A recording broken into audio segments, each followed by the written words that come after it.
구약성경의 네 번째 책 민수기 13장 33절의 말씀입니다. 한 절 말씀만 봉독을 합니다. 거기서 네피림 후손인 아낙 자손의 거인들을 보았나니 우리는 스스로 보기에도 메뚜기 같으니 그들이 보기에도 그와 같았을 것이니라. 아멘. 비가 와도 미국 사람들의 아침 인사는 굿모닝입니다. 눈이 올 때도 굿모닝이죠. 자, 그렇다고 하면 오늘은 진짜 굿모닝 아닙니까? 옆에 분들하고 같이 한번 인사하십시다. 굿모닝 그렇게 한번 인사할까요? 좋은 날입니다. 좋은 아침입니다. 한국말 하자고 그러면 꼭 영어하고 영어 하자고 그러면 아무 얘기도 안 하고 신문에서 OECD라고 하는 그런 영어 약자를 혹시 보신 적이 있는지 모르겠어요. OECD 무엇의 약자인지 혹시 아시나요? 찾아보니까 Organization for Economic Cooperation and Development 경제협력개발기구 우리말로는 그렇게 번역을 하더라고요. 미국과 한국을 포함해서 한 34개국 정도가 회원입니다. 지금은 좀 달라졌지만 처음에 시작할 때는 제법 먹고 살 수 있는 나라, 잘 사는 나라들을 중심으로 해서 모여진 기구가 바로 이 OECD라고 하는 기구입니다. 다른 나라들보다 좀 잘 산다 그런 뜻이죠. 그런데 그 잘 사는 나라들 중에서도 한국이 1등 하는 게 있습니다. 뭘까요? 자살률입니다. OECD 국가 가장 잘 사는 나라들 중에서도 한국은 미국보다 훨씬 더 스스로 생명을 끊는 사람 숫자가 많습니다. 이게 어떻게 된 일일까요? 이 참담한 현실이 한국 사람들에게 있다고 하면 미국에 와 사는 저희들이지만 한 번쯤 생각해 보아야 할 문제 아닌가 싶습니다. 아마도 여러 가지 요인들이 있겠습니다만 가장 중요한 이유 중에 하나는 자존감의 결핍일 겁니다. 자존감이 부족한 사람들. 쉽게 말하면 난 아무것도 아니야. 그러니까 없어져도 돼. 뭐 그런 거죠. 그런 생각을 하고 스스로 생명을 끊는 사람의 숫자가 한국이 세계 최고다라는 것입니다. 한국 사람들에게 있었던 이런 정신적인 샤크가 오늘날에만 있는 것은 아닌 것 같아요. 가데스 바네아에서 이스라엘의 발목을 붙들었던 것도 바로 이 생각입니다. 오늘 본문의 말씀 다시 읽으면 네피림의 후손 아낙 자손 대장부들을 보았죠. 그리고 이스라엘 사람들이 스스로 말합니다. 메뚜기 같다. 그 사람들이 보기에도 그와 같았을 것이니라. 기골이 장대한 사람들을 보았습니다. 그들에게 자신들을 비춰보니까 스스로가 메뚜기 같아 보였죠. 그리고 그 사람들도 자기들을 그렇게 생각할 것이라고 확신하기에 이르렀습니다. 자, 그래서 그 땅을 얻을 수 없다. 그렇게 결론을 내렸고 지도자를 세워서 애굽으로 돌아가자 울고불고 난리를 부렸다는 것 여러분 잘 아십니다. 하나님이 진노하셨죠.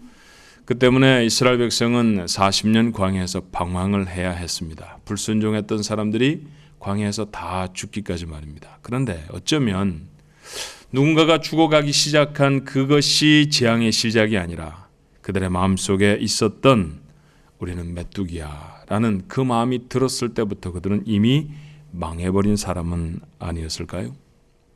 우리도 그런 얘기 참 잘합니다. 내가 뭐 가진 게 있나? 많이 배우긴 했나? 한 번쯤 그런 얘기 해보셨을 거예요. 우리 쉽게 하는 말 중에 하나, 우리 마이너리티잖아. 우리 소수민족인데 뭐 먹고 사는 것만 해도 다행이지. 그런 자조적인 얘기합니다. 제가 미국에 산 지 한 20년쯤 되었는데 저는 그런 얘기 거의 들어본 적이 없습니다. 나 한국말은 참 잘해 이런 얘기. 여러분 들어보셨습니까?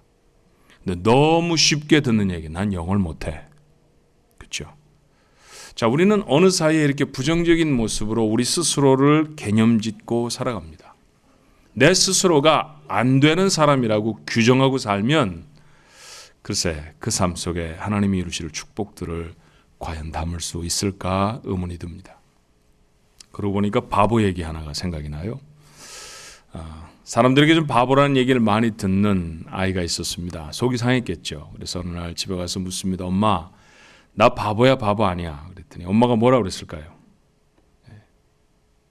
여러분은 바보야 그렇게 말합니까? 아이가 좀 부족하고 모자라도 너 바보 아니야. 무슨 누가 그래? 그랬더니 엄마 선생님이 그래 나보고 자꾸 바보래. 엄마가 마음이 아팠어요. 아이의 머리를 쓰다듬어 주면서 그렇게 얘기합니다. 그건 선생님이 너 이쁘다고 하는 소리야. 왜 이쁘면 야 강아지야 돼지야 뭐 이렇게 부르잖아. 선생님이 너 이쁘다고 바보야 그러는 거야. 엄마 정말 그래? 아이의 얼굴에 잠깐 희망이 돌죠. 그러더니 다시 말합니다. 엄마 근데 왜 친구들도 나보고 바보라고 그러지? 또 엄마 가슴이 막 아파요. 예, 친구들이 좀 그 아이를 이뻐해 주었으면 좋았을 텐데 또 나쁜 아이들이 또 우리 아이의 마음을 상하게 했구나. 그게 다시 아이의 등을 도닥거리면서 말합니다. 아니야. 그건 친구들이 네가 하도 이쁘게 생기고 그러니까 부러워서 셈이 나서 그러는 거야. 너 물론 바보라고 그러는 건 네가 착하다 그런 뜻이니까 속상해하지 마. 아이의 얼굴에 또 미소가 번지죠. 그러더니 엄마를 자꾸 엄마 근데 왜 엄마는 나보고 바보라고 그래? 엄마가 화가 났습니다. 돌아보고 아이를 붙잡고서는 화가 나는 얼굴로 말하죠. 너 바보 아니라니까 이 바보 같은 놈아. 자, 자기가 바보라고 확신하는 사람은 결국 다른 사람의 입을 통해서도 바보라는 걸 확인하고야 말죠. 여러분 기억하셔야 해요.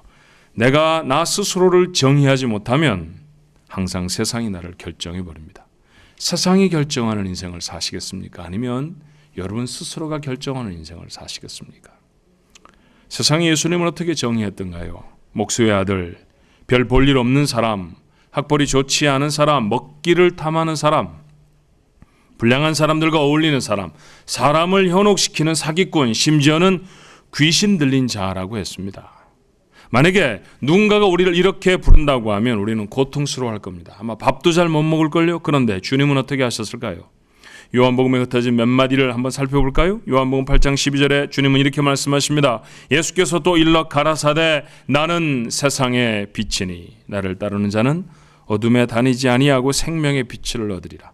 누가 뭐라 그러든지 당신은 세상을 향해 빛이라고 말씀하십니다. 10장 11절에 말씀하시죠. 나는 선한 목자라. 선한 목자는 양들을 위하여 목숨을 버린다. 그는 선한 목자이셨습니다. 36절입니다. 하물며 아버지께서 거룩하게 하사 세상에 보내신 자가 나는 하나님의 아들이라 하는 것으로 너희가 어찌 참남하다 하느냐. 그는 자기 스스로를 하나님의 아들이라고 부르시는데 조금도 주저하지 않으셨습니다. 주님은 세상이 뭐라든지 자기가 누구인지를 분명하게 하셨죠. 세상의 소리에 스스로를 포기하는 것이 아니라 자기의 자기됨을 세상에 선포하며 사셨던 분이 예수 그리스도이셨습니다. 사랑하는 조항가족 여러분, 변할 수 있는 것들에 자기의 삶이 어떤 것인지를 정의하지 마십시오. 나는 부자야 이렇게 정의하는 사람들이 있습니다. 부유하다라고 하는 것은 시간을 따라 얼마든지 변할 수 있어요. 상황이 좀 바뀌어지면 어려워질 수도 있죠. 잘 되던 사업이 주저앉을 수도 있습니다. 그것은 변화무쌍한 환경입니다. 그러니 부자라는 것으로 여러분을 정의해서는 실망할 것입니다. 나는 사장이야, 나는 연구원이야, 나는 건강한 사람이야, 나는 잘생긴 사람이야, 나는 이뻐, 뭐 이런 건 말이죠. 그런데 여러분, 어렸을 적에 이뻤던 여러분의 모습이 20년, 30년쯤 세월을 지나고 난 다음에도 여전히 이뻐라고 말하는 사람이 있다고 하면 두 가지 중에 하나입니다. 자존감이 엄청 세든지 착각을 하고 있든지. 그죠? 변화되어져 가는 것들로 자기 스스로를 정의하면 그 변화되는 것들이 변화됨에 따라 자기도 아무것도 아닌 사람이 되어줄 수 있는 것이죠. 바뀌어지지 않는 것에 여러분의 존재가 놓여져 있어야 합니다. 어떤 것일까요? 바뀌어지지 않는 우리의 신분은 성경이 무엇라고 말합니까? 이사야 43장 1절의 말씀입니다. 야곱아 너를 창조하신 여호와께서 이제 말씀하시느니라. 이스라엘아 너를 조성하신 자가 이제 말씀하시느니라. 너는 두려워 말라. 내가 너를 구속하였고 내가 너를 지명하여 불렀나니 너는 내 것이라. 너는 하나님 것입니다. 말씀하시면 변함이 없으신 분이죠. 세상이 두 쪽이 나도 하나님의 그 선언은 변하지 않습니다. 세월이 아무리 지나도 변하지 않습니다. 내가 똑똑할 때나 내가 무식할 때나 내가 돈을 많이 가지고 있었을 때나 내가 아무 능력이 없을 때나 너는 내 것이다 라고 하는 하나님의 선언은 변하지 않습니다. 요한복음 1장 12절인가요? 영접하는 자 곧 그 이름을 믿는 자들에게는 하나님의 자녀가 되는 권세를 주셨다라고 했습니다. 우리가 하나님의 것이라는 것은 하나님이 자기 마음대로 사용하시는 노예다 그런 뜻이 아닙니다. 하나님의 자녀입니다. 그러므로 하나님은 나를 사랑하십니다. 어려움과 고통스러운 환경이 있어도 하나님은 나를 사랑하십니다. 이게 확실하면 아무리 어려운 문제 앞에서도 자기를 메뚜기라고 비하하지 않습니다. 우리의 자존감을 든든하게 해야 할 몇 가지 요소를 조금 더 살펴볼까요? 베드로와 요한은 예수님의 제자들이었죠. 예수님이 승천하시고 난 다음에 제자들만 남았을 때 그들은 제자들 그룹의 리더들이었습니다. 성전 안에 들어가 기도하는 시간, 기도하러 들어가기 위해서 가다가 미문에 앉아있는 안전뱅이를 고칩니다. 사람들이 깜짝 놀랐죠. 놀란 사람들에게 설교를 합니다. 주님이 누구셨는지를 말이죠. 그리고 5,000명이나 되는 유대인들이 회심했어요. 도시가 아마 소란스러워졌을 것입니다. 유대인 5,000명이 갑자기 예수를 믿겠다고 들었다고 하면 얼마 전에 그 예수를 죽였던 사람들이 부담스럽지 않았을까요? 그래서 관원들이 베드로와 요한을 소환하죠. 그들 앞에서도 베드로는 기탄 없이 발언합니다. 너희들이 주님을 죽였다라고 선언하죠. 그러나 그 주님이 다시 살아났다고 말씀하십니다. 고침받은 병자도 곁에 있으니 아무 할 말이 없습니다. 궁여지책 속에 있었던 관원들이 한 말이 이것이었어요. 예수의 이름으로 이제는 이런 일 하지 마라. 그때 베드로가 무엇라고 대답했는지를 사도행전 4장 19절은 이렇게 기록해 전합니다. 베드로와 요한이 대답하여 가로되 하나님 앞에서 너희 말 듣는 것이 하나님 말씀 듣는 것보다 옳은가 판단하라. 그들은 관원을 기쁘게 하는 사람들이 아니었습니다. 하나님을 기쁘게 하는 사람이었죠. 우리가 만약에 우리의 정체가 하나님의 자녀고 하나님이 택하여 지명해 부른 하나님의 것이라고 하면, 그게 변화될 수 없는 우리의 신분이라고 하면, 우리가 살아가는 삶의 가장 첫 번째 목적은 하나님을 기쁘시게 하는 자여야 한다는 것이죠. 우리가 만약에 사람을 기쁘게 하는 자라고 하면 늘 사람의 눈치를 살피며 살아야 할 것입니다. 그러나 하나님의 기쁨을 위해 사는 사람이라고 하면 하나님의 영광만 기억하면 됩니다. 하나님이 무엇으로 기뻐하실까요? 잘 아시는 말씀 한 곳도 볼까요? 스바냐 3장 17절의 말씀입니다. 너희 하나님 여호와가 너희 가운데 계시니 그는 구원을 베푸실 전능자시라. 그가 너로 인하여 기쁨을 이기지 못하여 하시며 너를 잠잠히 사랑하시며 너로 인하여 즐거이 부르며 기뻐하시리라. 주님이 기뻐하십니다. 하나님이 기뻐하시는 이유가 뭘까요? 다른 어떤 것도 아니죠. 나 때문에 기쁘시답니다. 하나님은 나 때문에 기쁘십니다. 내가 구원을 받고 내가 하나님의 사람으로 살아가고 내가 하나님 안에 있는 것이 하나님의 기쁨입니다. 사랑하는 성도 여러분, 눈치 볼 필요 없습니다. 뭔가를 더 이루기 위해 고민하지 않아도 됩니다. 학위를 하나쯤 더 얹어야 하나님이 기뻐하신다고 하면 우리는 고민해야 할 것이 있습니다만 하나님에겐 그런 것이 필요가 없죠. 요구하지 않으십니다. 하나님은 나 때문에 기쁘십니다. 내가 하나님과 함께하는 것, 그게 하나님의 기쁨이라는 것 여러분 잊지 않으셔야 합니다. 우선순위의 문제는 그 다음의 얘기입니다. 제게는 어렸을 적을 생각하면 그런 씁쓸한 기억이 있습니다. 저희 어렸을 때는 시험이다 이러면 뭐 미드텀이나 중간고사나 뭐 기말고사나 이런 거 있으면은 아이들끼리 한 집에 모여서 이렇게 공부하기 좋아했죠. 여러분도 그랬던 적이 있으십니까? 같이 다 모여요. 학교 공부 끝나고 그 공부하러 가기 위한 친구의 집에 이제 가는 동안은 아주 호기가 대단합니다. 가서 오늘 밤을 새울 거야, 뭐 열심히 공부할 거야, 뭐 서로 도와줘야지. 너 공부 어저께 외우라는 거 다 외웠어? 노트 다 했어? 뭐 이런 것들 막 물어가면서 뭐 당연히 다 반에서 1, 2등 할 것처럼 그렇게 그 집에 갑니다. 책보를 풀어놓고 책가방을 풀어놓는 것이죠. 그다음에 책을 다 펼쳐놓고 그러고 나면 좀 시장해요, 그죠? 배가 고파요. 그래서 누군가가 제안을 하면 야, 라면 끓여 먹고 하자. 좋지. 라면을 끓여 먹습니다. 이상하게 배가 부르면 눈이 무거워요, 그죠? 그러고 나면 눈이 좀 침해집니다. 아, 너무 졸려요. 그래서 누가 또 제안을 하죠. 야, 우리 딱 10분만 자자. 그래 10분만 자. 10분 자고 나면 머리가 맑아질 거야. 그리고 10분만 자보신 경험 있나요? 대부분 눈을 뜨면 아침입니다. 그리고 정신없이 책가방 챙겨서 학교에 가죠. 그러고 나서 시험지를 받아들면 아무것도 모르는 거예요. 저만한 경험은 아마 아닐지 모릅니다. 이런 생각을 해봐요. 우선순위가 바뀌었다면 어땠을까? 라면 먹고 공부하기로 하지 않고 만약에 공부하고 라면 먹었으면 시험 잘 봤을 텐데 어떤 경우에 인생을 성공적으로 살아가는 가장 중요한 원리 중에 하나는 우선순위를 정확하게 하는 것입니다. 삶의 중압감, 스트레스 이런 것들을 만나는 가장 중요한 이유 중에 하나는 우리의 우선순위가 잘못되어졌기 때문입니다. 그래서 우리는 흔히 메뚜기라고 스스로를 비하하죠. 예수님 말씀하십니다. 마태복음 6장 33절이죠. 너희는 먼저 놓치지 않으셔야 합니다. 먼저입니다. 그의 나라와 그의 의를 구하라. 그리하면 이 모든 것을 너희에게 더하시리라. 여러분 믿으십니까? 먼저 구해야 할 것이 있습니다. 그리고 나중에 받는 것이 있습니다.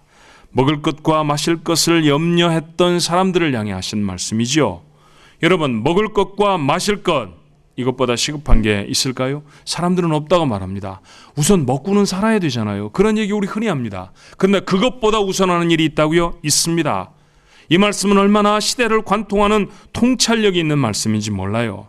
아무리 먹을 것과 마실 것이 해결되어져도 사람이 불행할 수 있습니다. 여러분, 생명을 끊는 사람들 중에는 대기업의 총수도 있고요. 아직도 여전히 인기를 누리고 있는 연예인들도 있습니다. 그들의 삶이 부족함이 있을까요? 그들은 우리보다 훨씬 더 좋은 옷을 입고 우리보다 훨씬 더 좋은 집에 살고 우리보다 훨씬 더 누리는 것이 많습니다.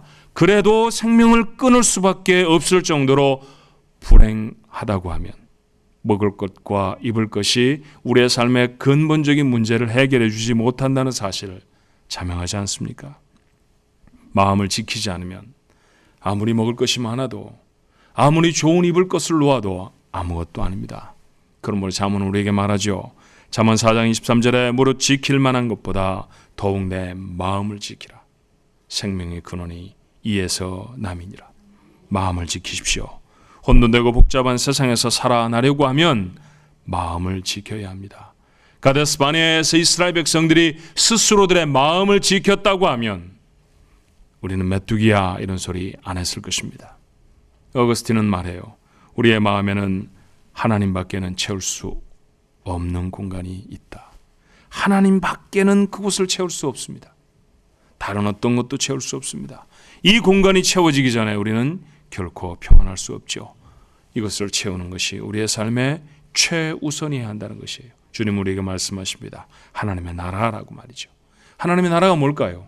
선교를 떠나라 그런 뜻은 꼭 아닙니다. 하나님의 나라, 하나님의 통치죠. 하나님의 다스리심입니다. 그렇습니다. 하나님의 다스림을 받는 것이 먼저 되어야 할 일인 줄로 믿습니다.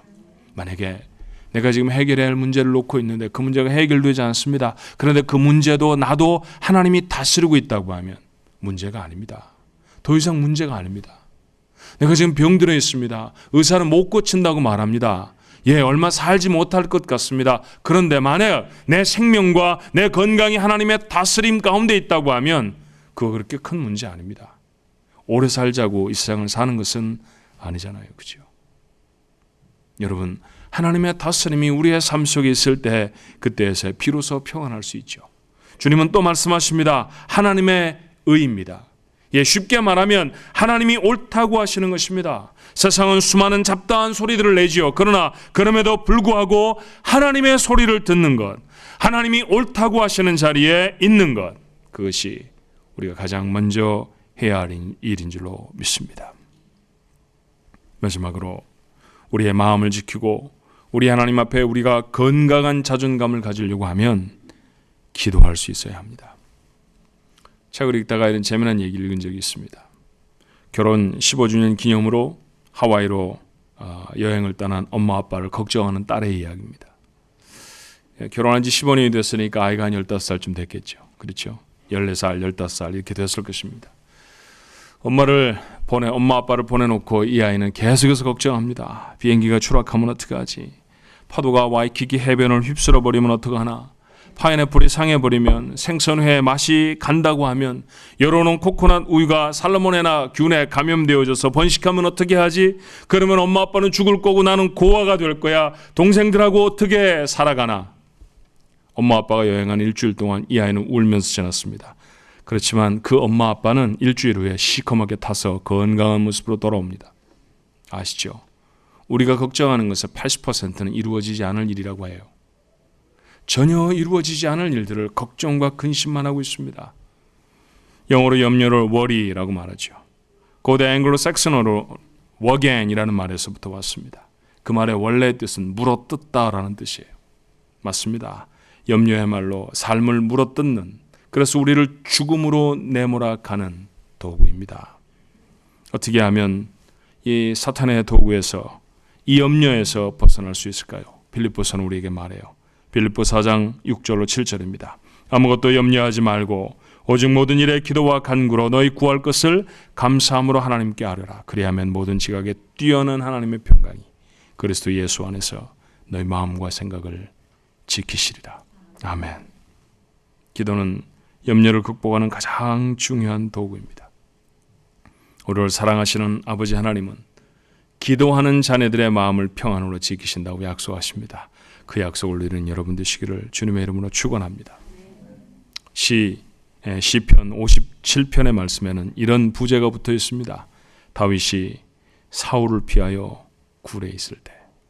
이스라엘 가보신 분들은 알겠지만 이스라엘의 네게브라고 하는 이스라엘 남쪽 지역에 있는 굴들은 잘 만들어진 굴이 사실은 아닙니다. 물들이 범람해서 구멍이 뻥뻥 뚫려진 그런 굴인데요.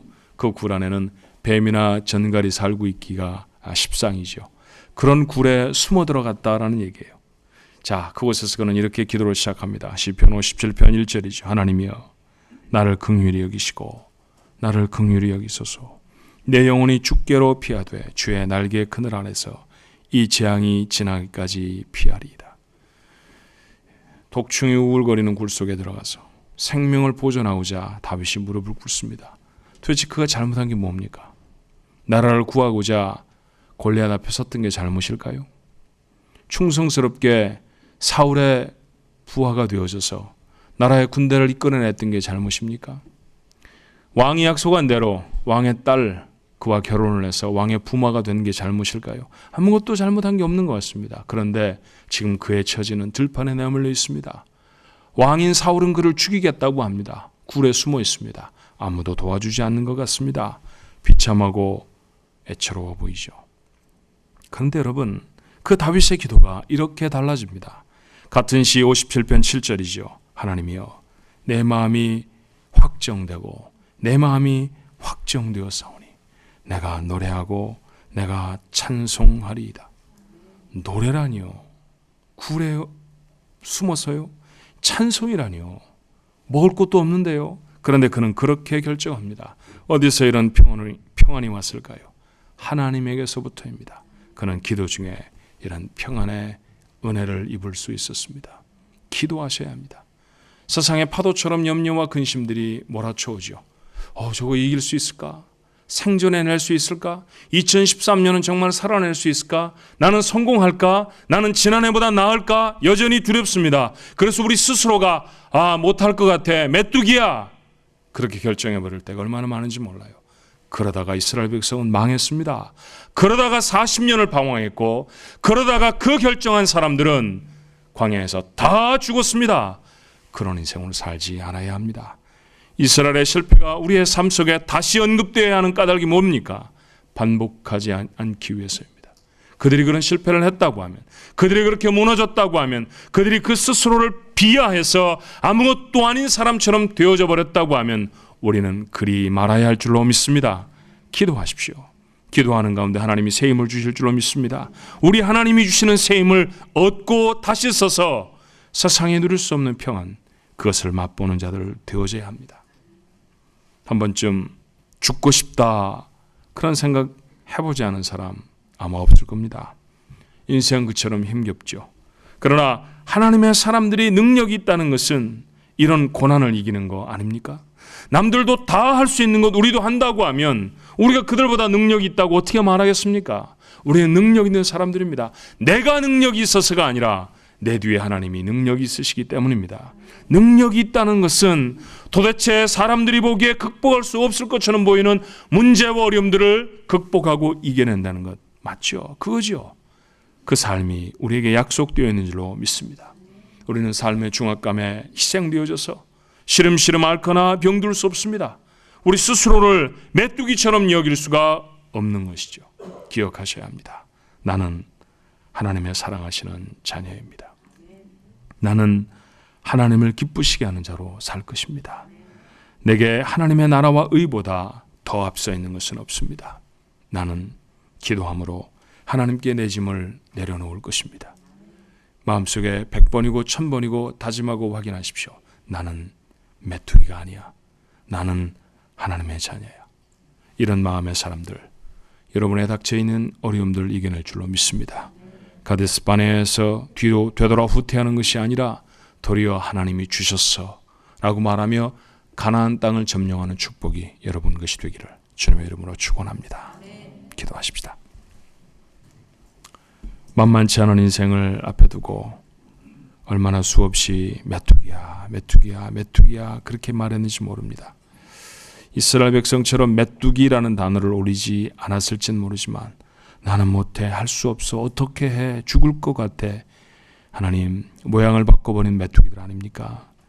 그런 답답하고 연약한 모습으로 살면서도 하나님의 자녀라고, 하나님의 주시는 축복을 내가 얻을 것이라고 주님 그렇게 두 마음으로 살았던 죄를 용서하여 주옵소서. 오늘 우리의 패배의식을, 우리의 좌절된 자아들을 주님 다 내려놓을 수 있게 도와주옵소서. 성경으로 우리에게 말씀하십니다. 넌 내 거다. 넌 내 자녀다. 우리는 하나님의 것입니다. 하나님의 자녀입니다. 세상이 두 쪽이 나도 이 말은 변할 수 없는 말인 줄로 믿습니다. 하나님 자녀를 아버지 되신 하나님이 지키지 않으시겠습니까?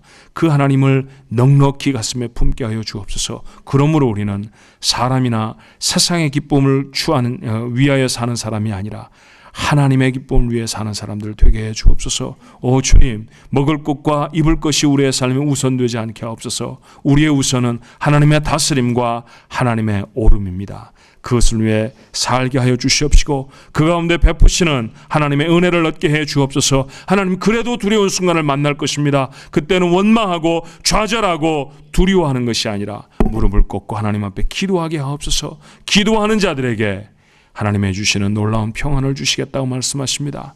아둘람 굴에서 하나님 앞에 기도를 시작했던 다윗도 참담한 환경이었지만 내 마음이 확정되어졌사오니 내가 하나님을 찬송하고 노래하리라. 그 삶이 우리의 삶이 되게 해 주옵소서. 이스라엘 백성은 가데스 바네아에서 돌아와야 했습니다. 40년을 방황했어야 했습니다. 주님, 저희는 그리하지 않게 하옵소서. 우리는 마땅히 주께서 주신 축복의 자리를 그들은 우리의 밥이다 라고 선언하며 올라가 취할 수 있는 용기 있고 능력 있는 자들 되게 해 주옵소서. 2013년이 우리 앞에 놓여 있습니다. 하나님, 좌절하는 마음이 아니라 하나님의 자녀라고 하는 담대함으로 이기게 하옵소서. 승리하게 하여 주시옵소서. 예수님 이름으로 간절히 기도하옵나이다. 아멘.